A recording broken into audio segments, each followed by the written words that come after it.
Sin ti no seríamos nada y sin ti no podemos hacer nada. Tuya sea la gloria y la honra, Señor, y te lo pedimos, Señor, en Cristo Jesús. Amén. Bueno, pues seguimos y hoy estaremos tocando el tema o el estudio, la membresía de la iglesia. Pero primeramente voy a estar leyendo sobre un libro que se llama 9 marcas, edificando iglesias sanas. Y hay como, creo, 9 o 10. Algunos hablan del discipulado, de la membresía de la iglesia, otros sobre el evangelismo, otros sobre la predicación expositiva y la disciplina, creo también, algo así. Son como 9, pero este fue por Jonathan Leeman. Entonces voy a comenzar leyendo algunas páginas de este libro para que vayan entendiendo de por qué se debe de tener o hacer un curso de membresía en una iglesia bíblica. Voy a leer en la página 24. Solamente escuchen, pero más adelante voy a estar dando textos bíblicos referentes a lo que vamos a estar leyendo. Dice aquí el autor, dice, la autoridad más alta del reino en la tierra. ¿De cuál reino está hablando? El reino de Dios. Porque muchos reinos hay aquí en la tierra, ¿cierto? Hay reinos que han sido o levantados por hombres, por el ser humano. Pero dice aquí, la iglesia local es la autoridad que Jesús ha instituido en la tierra para confirmar oficialmente nuestra vida cristiana y moldearla. Entonces, Cristo dejó a la iglesia su autoridad para que mediante ella podamos confirmar oficialmente nuestra vida cristiana y ser moldeados. ¿Por qué? Por la palabra y por la autoridad de Él. Y la máxima autoridad nuestra como creyentes es que las Escrituras. No hay nada más que podamos poner nosotros sobre las Escrituras. Y tristemente muchos hombres o pastores han puesto su autoridad humana sobre las Escrituras y han tomado por opresor a la iglesia y a los miembros de las congregaciones. Entonces, si las Escrituras no es la máxima autoridad, un pastor o alguien que esté enfrente de una congregación puede errar. Y por ende se puede ir mucha gente de su congregación, porque no está siendo bíblico y no se está pegando a la Biblia, a la palabra de Dios, que es la máxima autoridad.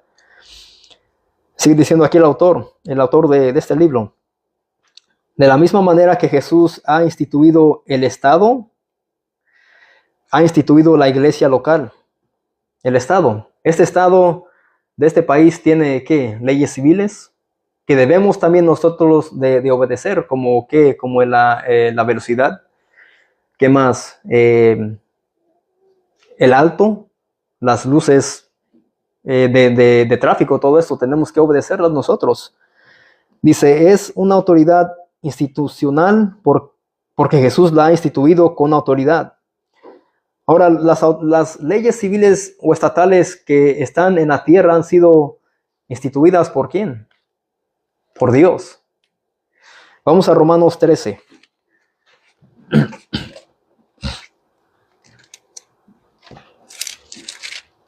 Romanos 13, versículo 1 al 5. ¿Escucha bien el audio, amor? Romanos 13, 1 al 5.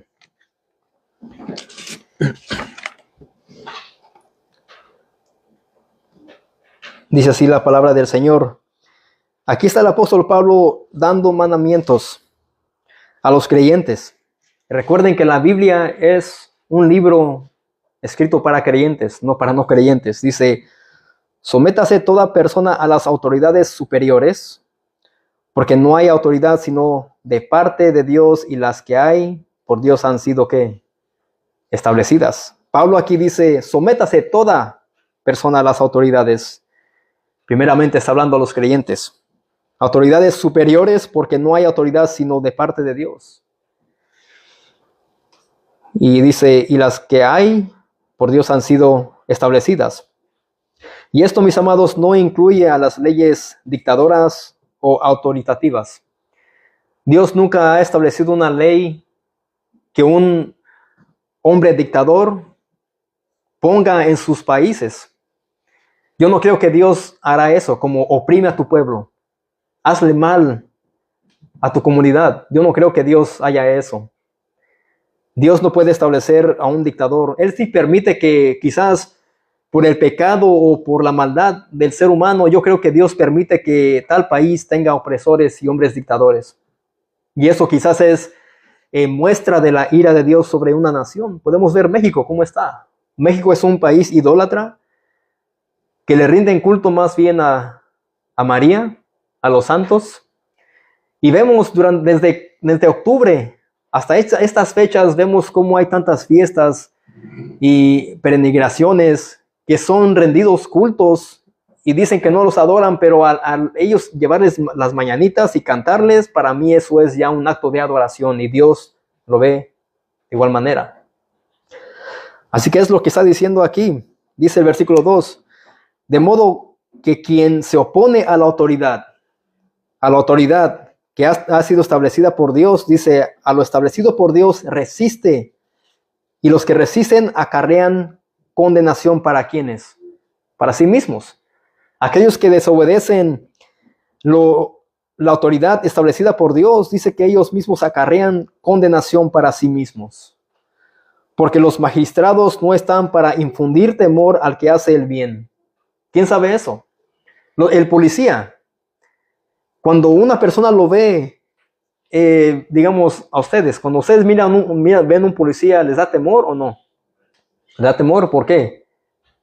Porque si hacemos algo mal, pues nos puede dar un ticket, nos puede parar. Pero aquí dice que el magistrado no están para infundir temor al que hace el bien. Dice, sino al mal. Una persona que digamos que anda vendiendo drogas y trae drogas en su carro y va manejando, esa persona cuando vea a un policía va a temer. ¿Por qué? Porque su conciencia se lo dice y él sabe que lo que lleva en su auto está mal, es ilegal. Y sabe que si lo paran y se dan cuenta que él trae drogas, sabe que después va a ir a corte y él será juzgado. ¿Por qué? Por tráfico de drogas. Si es una cantidad tan grande. Sigue diciendo ahí el apóstol Pablo, dice, ¿quieres pues no temer la autoridad? Haz lo bueno y tendrás alabanza de ella. Si tú obedeces la autoridad y no temes y no debes nada, entonces ¿por qué vas a temer? Si no debes nada, como dice el dicho, el que nada debe, nada teme. Entonces, es lo que dice ahí el apóstol Pablo, haz lo bueno y tendrás alabanza en ella, porque es servidor de Dios para tu bien. Todo policía, todo magistrado, toda corte, todo juez ha sido establecido y puesto por Dios. Y dice ahí, porque es servidor de Dios para tu bien. Pero si haces lo malo, teme, porque no en vano lleva la espada, pues es servidor de Dios, vengador para castigar al que hace lo malo. Sabemos bien que si alguien se pasa una luz roja, un semáforo rojo, ¿qué le va a pasar? Si lo ven oficial, lo va a parar. ¿Por qué? Porque él ha quebrantado esa ley estatal. Entonces ahí es lo que está diciendo el apóstol Pablo. Pues es servidor de Dios, vengador para castigar al que hace lo malo. Y Cristo mismo estableció eso, lo que está hablando el autor de este libro.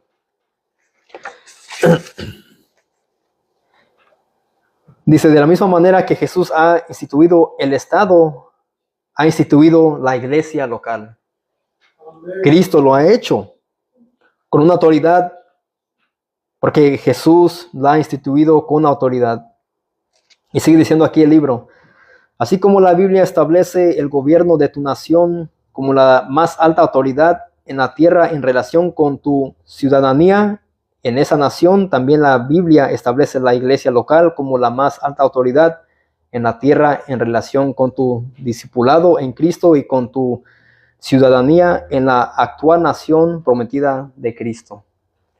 Es algo de que debemos de gloriarnos, mis amados, que la iglesia, cada iglesia que podemos ver nosotros ha sido establecida ¿por quién?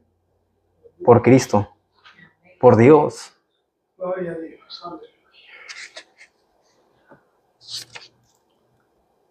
Y dice, del mismo modo, Jesús ha instituido la iglesia local dándole el poder de las llaves.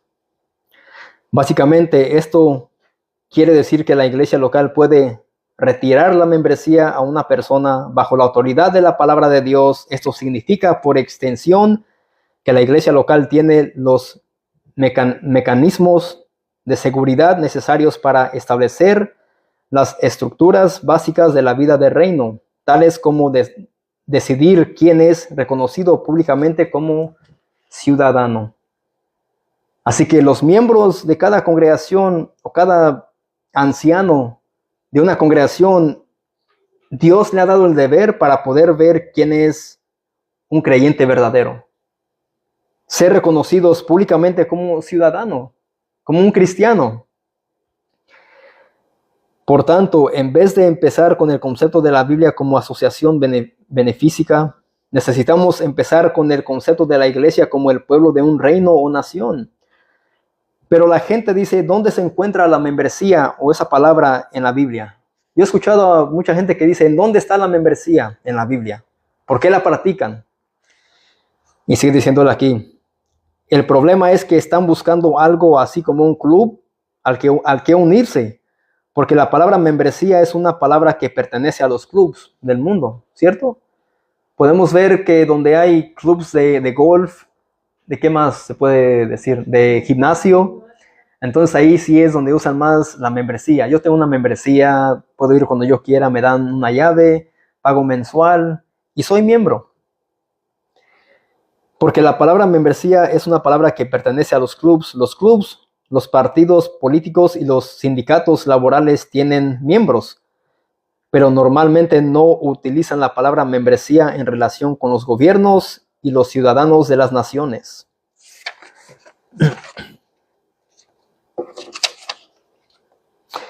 Sigue diciendo aquí, los clubs se funden con algún punto de interés común. Los proveedores de servicios empiezan con alguna necesidad o deseo común. Las iglesias tienen todo esto y también tienen algo más. Un rey que exige la obediencia ¿de qué? De su pueblo. Así que una nación puede tener un presidente. Tiene también hombres en el gobierno que exigen ellos obediencia, pero el reino de Dios tiene un rey, que es quien, Cristo, que exige la obediencia de su pueblo. Cristo exige nuestra obediencia. Debemos nosotros ser creyentes y aún con esos estudios, mis amados, ser obedientes a Él. ¿Cómo es que se debe de regir todo esto? Hemos hablado cómo deben ser los servicios, las reuniones, qué es lo que debe de estar dentro de cada reunión y qué es lo que no. Las iglesias comienzan con un hecho. Jesús es Salvador y Señor. Él murió en la cruz por los pecados de todos los que creyeran en Él y lo siguieran. Esto significa que la Biblia no habla de la membresía de la iglesia en la forma que a ti te gustaría que lo hiciera. En su lugar, habla de cómo los miembros de su pueblo se reúnen todos juntos bajo suprema autoridad. Jesús está interesado en los ciudadanos de un reino, que somos los creyentes, no en los miembros de un club. Más aún, la Biblia utiliza una serie de metáforas acerca de la unidad de la iglesia. Usa un término como la familia de la fe, la vid. Pero cuando abras la Biblia, mi hermano, no busques señales de un club con miembros voluntarios. Podemos ver y sabemos que hay iglesias, supuestamente iglesias, que actúan más como clubes sociales. Ellos dicen, pueden venir los que quieran, como quieran, pero solamente ellos buscan llenar el edificio de personas. ¿Por qué? Porque a ellos les interesan más los diezmos, las ofrendas, les interesan más el dinero, para ser más claros. Entonces ellos sí reciben a las personas que quieran y se predica muy poco del pecado, del arrepentimiento y del infierno. Y no se habla sobre la santidad. Así que dije, cuando abras la Biblia, mi hermano, no busques señales de un club con miembros voluntarios. En su lugar, busca a un Señor y a su pueblo en unión. También debes buscar otras formas de unidad entre hermanos, hermanas, una familia, pámpanos en una vid. ¿Y qué es lo que dijo Jesucristo sobre los pámpanos y la vid? Vamos al Evangelio de Juan.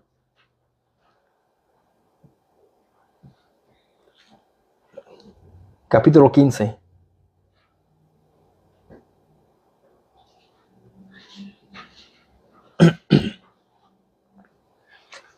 Juan 15, 1 al 2.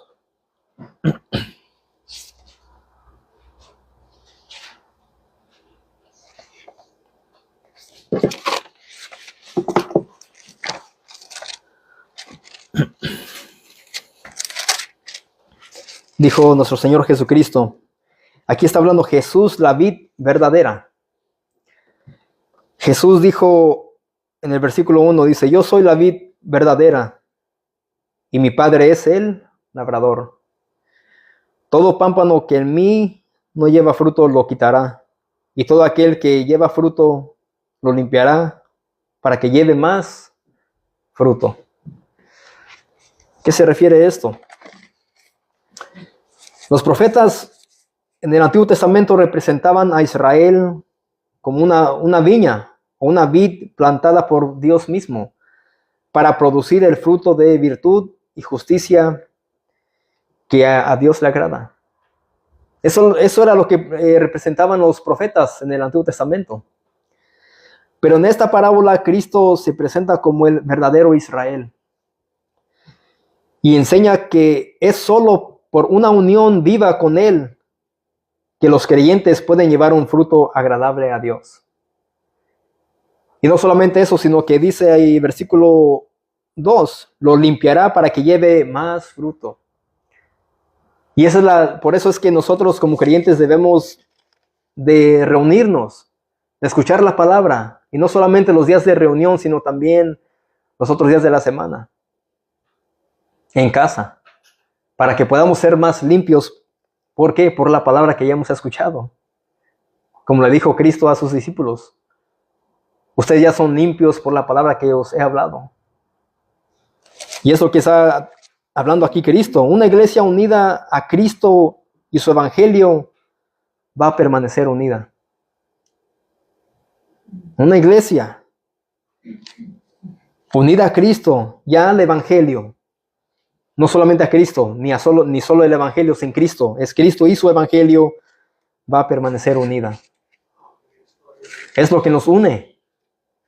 Y cuando quitamos, como dije, la máxima autoridad de un lugar de reunión, de una iglesia, estamos cerrando.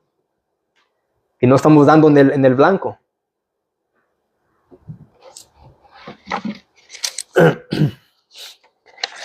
Voy a leer 2 páginas más, un poco más, y voy a leer más versículos de la Biblia. Aquí sigue diciendo el autor del libro. Dice, la autoridad tipo embajada de la iglesia local da a las personas que van diciendo, soy de Jesús, la oportunidad de demostrar que esas palabras significan algo. Hay muchos que se dicen ser cristianos. Soy de Cristo. Yo amo a Cristo, pero a veces sus vidas no dan la evidencia de que son de Cristo. ¿Por qué? Porque no hay frutos. No son pámpanos que están unidos a la vid, que es Cristo. Así que la autoridad tipo embajada de la iglesia local da a las personas que van diciendo soy de Jesús la oportunidad de demostrar que esas palabras significan algo. Esas palabras tienen mucho peso. ¿Somos o no somos de Cristo? Eso es lo que es. No es un lugar intermedio. La iglesia local protege la reputación de Cristo separando los creyentes verdaderos de los falsos. Es lo que hace. Una iglesia local va a proteger la reputación de Cristo, de su nombre, separando creyentes verdaderos de los falsos. La iglesia local posibilita que el mundo mire al lienzo de la familia de Dios y vea un cuadro auténtico de amor y la santidad de Cristo, no una falsificación. Entonces, si nos separamos de Cristo, del evangelio, vamos a hacer muchas cosas equivocadas Y vamos a, no digo que va a haber perfección, sino que vamos a estar en desacuerdo en muchas cosas, pero cuando la palabra es predicada y estamos haciendo todo lo que es acorde a la palabra, habrá menos problemas. Y estaremos caminando más unidos y más en acuerdo. Yo sé que algunos han decidido unirse a esta iglesia, y por eso es que se me es necesario hablar sobre la membresía. Y estaré preparando un curso de membresía que no va a ser fácil, pero habrá como la confesión de fe, lo que creemos aquí. Y pues va a ser algo nuevo para mí, porque yo nunca he estado en una congregación donde practiquen el curso de la membresía. Yo creo, como muchos bautistas creen, que esto es algo que va a proteger a la iglesia, separando a los verdaderos creyentes de los falsos y mostrando amor, unidad y no una falsificación de una iglesia que no es de Cristo. La iglesia local establece una ruta con banderillas de seguridad y áreas de descanso para el largo trayecto de la vida cristiana. Los reyes y los gobernantes de las naciones cuidan mucho de a quienes reconocen como sus ciudadanos, ¿sí o no? Los reyes y los gobernantes, el gobierno, los presidentes, todos ellos cuidan muy bien a sus ciudadanos y dicen, este es mío. Él nació aquí, tiene su acta de nacimiento, él es propiedad de Estados Unidos o de México o de Canadá. Tenemos todo eso. Pero ¿no haría lo mismo el rey del universo con sus santos, con sus hijos? Él lo va a hacer más, mejor, perfectamente que cualquier hombre de esta tierra. Él dirá, ese es mío. Y él me tiene que representar. Y ese que se dice que es mío, a quien Cristo ha comprado con su sangre, ese rey, ese señor, ese salvador, exige obediencia.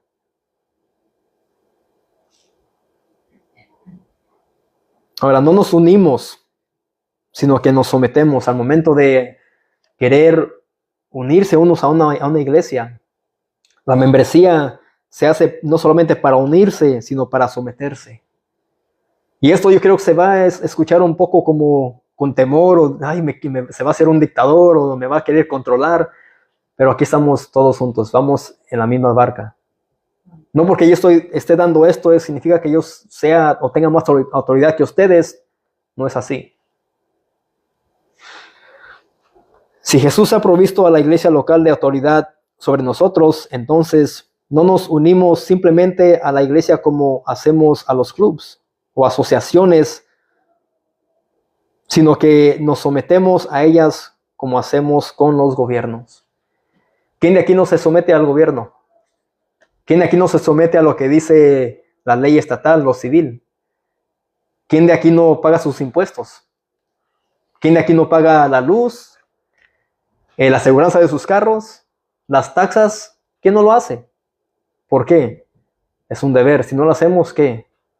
Nos va mal. Nos multan y nos quitan la aseguranza, ya no podemos manejar, se nos va la luz. Entonces, a veces, como creyentes, nosotros le mostramos más obediencia a los hombres terrenales.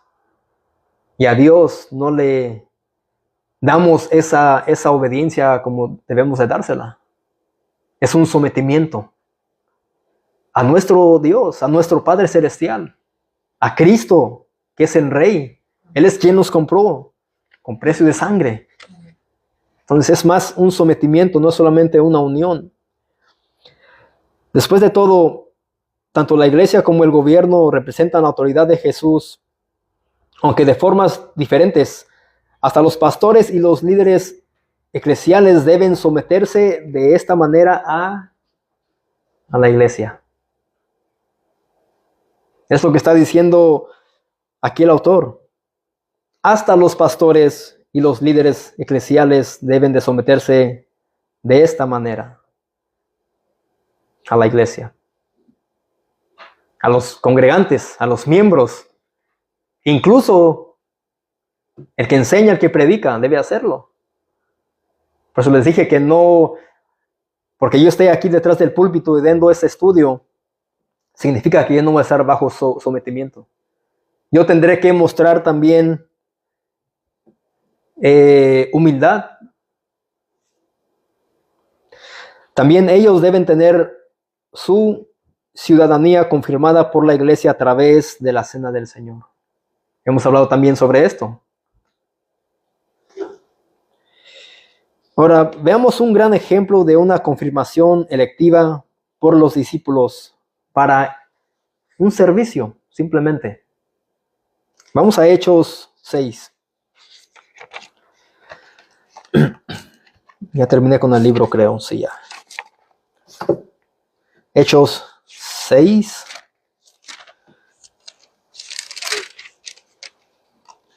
Hermanos, si ven las rejillas que se abren ahí, ábrelas poquito para que arda poquito más. ¿Están bien o tienen? Sí, yo tengo las manos frías yo.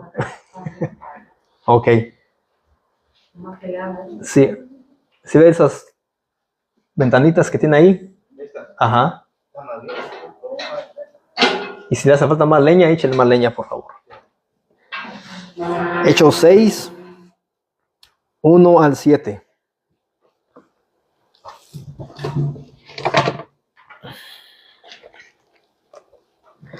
Dice, en aquellos días, bueno, primeramente aquí está hablando sobre la elección de 7 diáconos.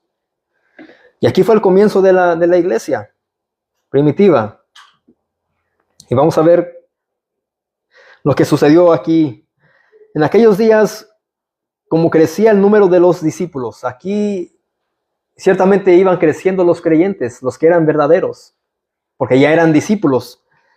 Dice, hubo murmuración de los griegos contra los hebreos, de que las viudas de los griegos eran desatendidas en la que distribución diaria.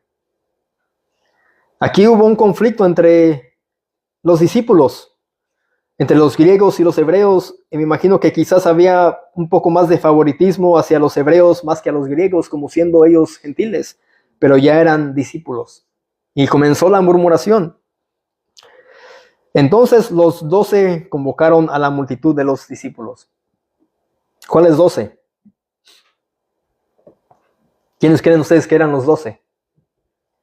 Los apóstoles. Entonces los 12 convocaron a la multitud de los discípulos. Ellos convocaron a todos los que eran creyentes, los que ellos sabían que eran de Cristo. Dice, y dijeron, no es justo que nosotros dejemos la palabra de Dios para servir a las mesas. Ellos aquí no estaban mostrando, no dijeron eso porque eran o se querían más que los demás, o porque eran los 12, sino que ahorita va a continuar diciendo algo nuestro hermano Lucas, quien fue el autor de este libro. Pero la mayoría de ellos eran judíos o prosélitos. Y aquí vemos que había comenzado una murmuración. Pero ahora que dice el versículo 3, dice, buscad pues, hermanos, de entre vosotros a 7 varones de buen testimonio, llenos del Espíritu Santo y de sabiduría, a quienes encarguemos de este asunto, de este trabajo, perdón. Miraron, ¿ven a quién les encargaron esta labor? ¿Los 12? ¿A quiénes? Les encargaron a la multitud. Porque ellos dicen en el versículo 12, entonces los 12 convocaron a la multitud de los discípulos.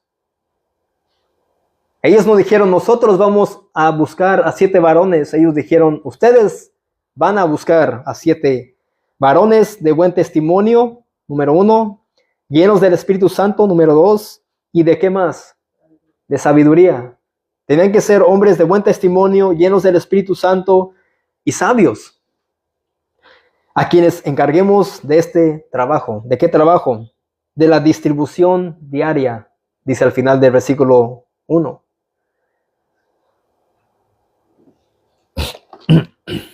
Así que los apóstoles ejercían la autoridad en la nueva comunidad, incluso en los detalles administrativos, Aunque distribuir comida entre los pobres era un ministerio importante, los apóstoles no podían permitir que esto los desviara de su llamado.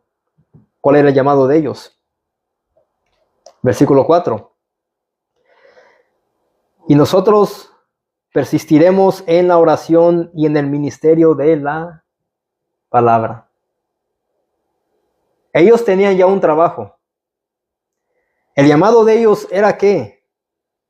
Estar en la oración y en la palabra. Ellos ya no podían descuidar el área por el cual Dios los había llamado que ellos ministraran para servir a las mesas, para servir a los pobres en sus necesidades, en la nueva comunidad de los discípulos del Señor.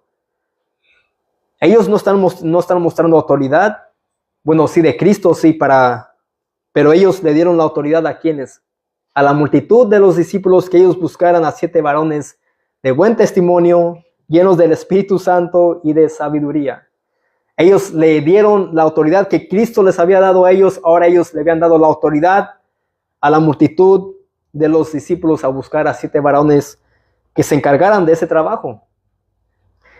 Es como diciendo ellos en el versículo 4, no es posible que nosotros dejemos la oración y el ministerio de la palabra. Es lo que está diciendo ahí. Las responsabilidades de los apóstoles y también de los pastores pueden resumirse en 2 principales: la oración o las oraciones. Un pastor, un predicador de una congregación, él ya no debe de andar haciendo muchas otras cosas, sino solamente la oración y el estudio de la palabra. Al igual que ellos. Y hoy en día vemos a muchos pastores que descuidan esas 2 áreas y se las pasan haciendo muchas visitas por aquí y por allá y haciendo evangelismo. Pero para eso es que un pastor debe de preparar a hombres de buen testimonio, llenos del Espíritu Santo y que sean sabios para que ellos puedan ejercer el evangelismo o visitas a alguien más o ayudar a los necesitados. Y yo creo que por esa razón hay poca enseñanza en muchas congregaciones, porque los pastores no están metidos en la oración ni en las escrituras, en el estudio. Es tan importante el estudio. Yo creo que por eso no hay crecimiento. Es lo que está diciendo ahí, están diciendo ahí los 12. Y nosotros persistiremos en la oración y en el ministerio de la palabra. Agradó la respuesta a toda la multitud. Ellos dijeron, está bien, lo haremos. Y eligieron a Esteban, varón lleno de fe y del Espíritu Santo, a Felipe, a Prócoro, a Nicanor, a Timón, a Parmenas y a Nicolás, prosélito de Antioquía. Él era un gentil. Entonces aquí vemos que ya habían judíos, habían griegos, hebreos, ya como creyentes. Ya habían creído. Y aquí vemos que ellos, la multitud de los discípulos, eligió a ¿quiénes? A estos 7 varones. Qué bonito es ver esto, lo que hicieron los apóstoles. Les dieron ellos la autoridad a la multitud, que ellos eligieran a 7 varones para que ellos se encargaran de un servicio que me imagino que muchos no quieren hacer. Servir a las mesas, servir en la comunidad, con los alimentos. ¿Quién quiere hacer esto? Pero los apóstoles dijeron de buen testimonio, llenos del Espíritu Santo y de sabiduría, para hacer esto. Algo que muchos no quieren hacer, pero estos eran los requisitos para servir. Porque al ellos tener estas características, toda la murmuración iba a terminar. Todos los conflictos entre los griegos y hebreos iba a terminar esto. Entonces, los 12 sabían que se necesitaban a hombres maduros en la fe para servir de esta manera.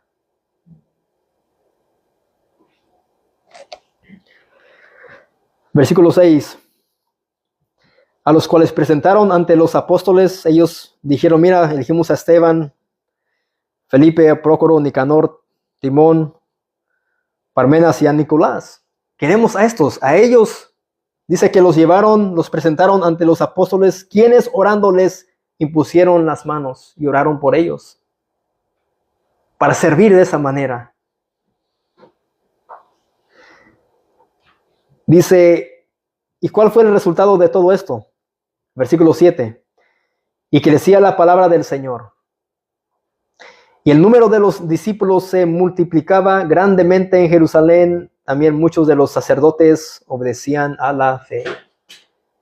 Aquí nos deja dar a entender el autor de este libro que por lo que ellos hicieron y dejaron que la multitud eligiera a 7 varones con estas características, dice, y crecía la palabra del Señor. Eso es lo que ellos querían, no podían descuidar la oración ni la palabra. Y eso es el fruto que dio, y crecía la palabra del Señor, y el número de los discípulos se multiplicaba grandemente. Es lo que ellos querían, que otros fueran salvos. ¿Y qué más? También muchos de los sacerdotes en Jerusalén obedecían a la fe. Es tan importante el evangelio, es tan importante la oración, que a través de esos medios es que Dios va a salvar a pecadores. Y es lo que queremos en este lugar.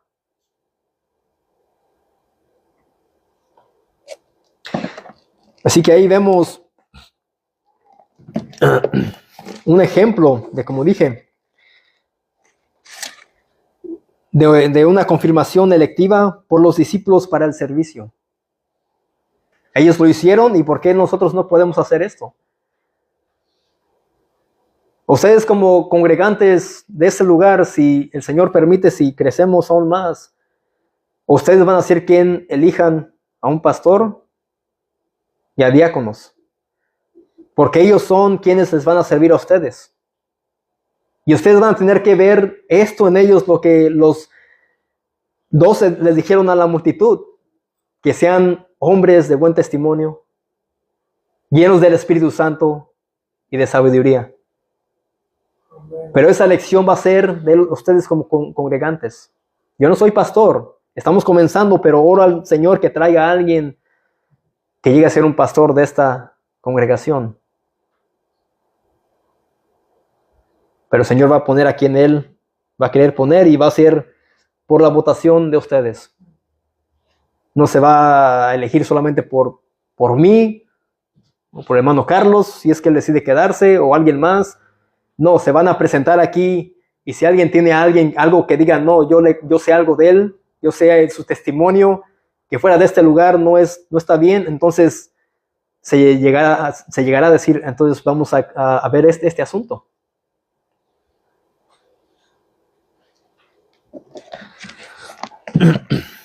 Así que los cristianos en la Biblia se identificaron colectivamente a sí mismos como iglesia. Y ya se me va a hacer tarde hoy, creo, hermanos. Vayamos a Hechos 8:3. Y esto va a ser rápido. Vamos a quedarnos ahí en Hechos. Hechos 8:3. Dice, y Saulo asolaba a la iglesia. Aquí no está hablando de una denominación. Dice, y Saulo asolaba a la iglesia. Que la iglesia eran ¿quién? Eran los creyentes. Dice, y entrando casa por casa, arrastraba a los hombres y a las mujeres y los entregaba en la cárcel. Aquí vemos que la iglesia está compuesta ¿de qué? De hombres y mujeres.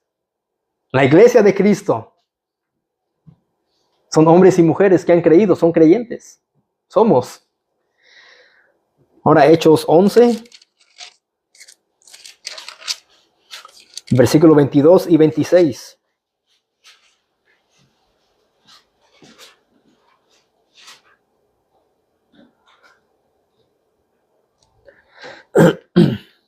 Dice lo siguiente. Llegó la noticia de estas cosas a oídos de la iglesia que estaba en Jerusalén, y vieron a Bernabé que fuese hasta Antioquía. Ahora versículo 26. Y se congregaron ahí todo un año con la iglesia y enseñaron a mucha gente, y a los discípulos se les llamó cristianos por primera vez. ¿En dónde? En Antioquía, no dice en Roma. Dice en Antioquía se les llamó cristianos por primera vez. Ahora Hechos 12, 1 al 5.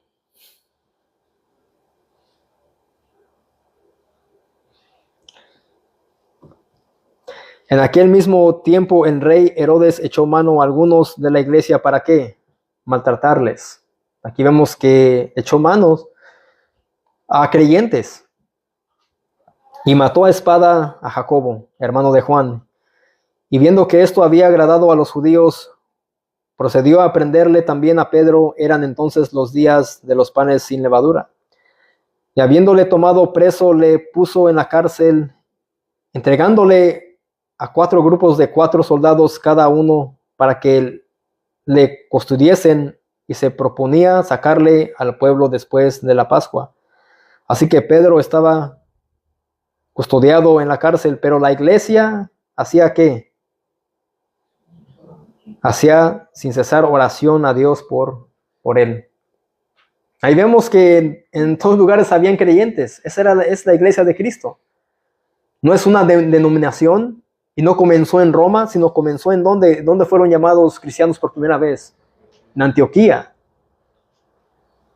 Así que ellos se identificaban colectivamente a sí mismos como iglesia. Ya sabían quiénes eran de Cristo, quiénes eran creyentes, quiénes eran parte y miembros de la iglesia. Ahora Hechos 14, 27.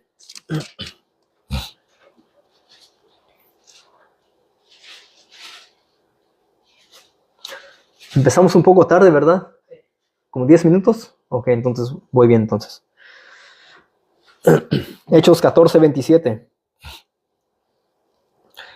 Dice, y habiendo llegado y reunido a la iglesia, refirieron cuán grandes cosas había hecho Dios con ellos, y cómo había abierto la puerta de la fe a los gentiles. Ahí está otra vez hablando Lucas, y habiendo llegado y reunido a la iglesia. Ahí vemos que ya estaban reunidos los creyentes. Dice, refirieron cuán grandes cosas había hecho Dios con ellos, y cómo había abierto la puerta de la fe a los gentiles. Ahí vemos que ellos se gozaron al escuchar cómo es que Dios había abierto la puerta de la fe para los gentiles, para que los gentiles también pudiesen creer en Cristo y ser salvos. Eso era algo glorioso para la iglesia, para los creyentes. El saber que no solamente los judíos podían ser salvos creyendo en Cristo, sino también los que ellos les decían perros, los que los tenían como, los hacían menos. Pues ahora Dios había abierto la puerta de la fe para los gentiles. Ahora Hechos 15, versículo 3 y el 4. Voy a leer esta última porción de la palabra y otra página del libro de la membresía de la iglesia. Hechos 15, 3 y 4. Dice, ellos pues, habiendo sido encaminados por la iglesia, pasaron por Fenicia y Samaria, contando la conversión de los gentiles, y causaban gran gozo con todos los hermanos. Ahí vemos gozo de parte de los creyentes al saber que los gentiles aún habían sido reconciliados con el Señor a través de la fe mediante Jesucristo. Y llegados a Jerusalén, fueron recibidos por la iglesia y los apóstoles y los ancianos, y refirieron todas las cosas que Dios había hecho con ellos. Ahí ellos sabían quiénes eran creyentes y quiénes no. Ya sabían quiénes eran miembros, no de una congregación, sino de la iglesia de Cristo. Es muy importante en lo que vamos a estar tratando, la membresía de la iglesia y el curso. Va a ser algo interesante, pero va a ser algo intenso para yo prepararlo y para los que han decidido pues tomar este curso. Voy a leer el último aquí en el libro de la membresía de la iglesia. Dice aquí el autor, John Lehman, ¿qué es una iglesia?